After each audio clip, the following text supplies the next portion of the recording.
না জানি কোন দিন বাঁশের জারের বাস আমার জন্য রেডি হয়ে যায়, না জানি কোন দিন ভুয়াপুরীর সাদা কাপড় আমার জন্য রেডি হইয়া যায়।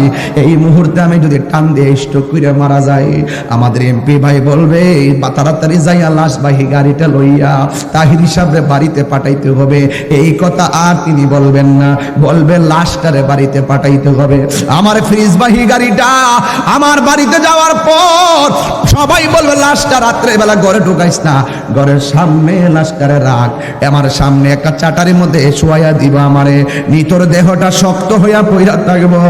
মানুষ একের পর এক আমারে দেখতে আসবে, রাতের বেলা আমারে দেখতে আইসা সারা রাত কেউ অপেক্ষা করবে না, কেউ ঘুমের ঠান্ডায় বাড়িতে চলে যাবে, কেউ ব্যস্ততায় চলে যাবে। মানুষ আইব রে এক নজর দেখিতে, মানুষ আইব রে দেহ খাঁচার ও চিনি পাখি, বলুন দেহ খাঁচার উইরা যেদিন যাইব রে এক নজর দেখিতে, মানুষ আইব রে।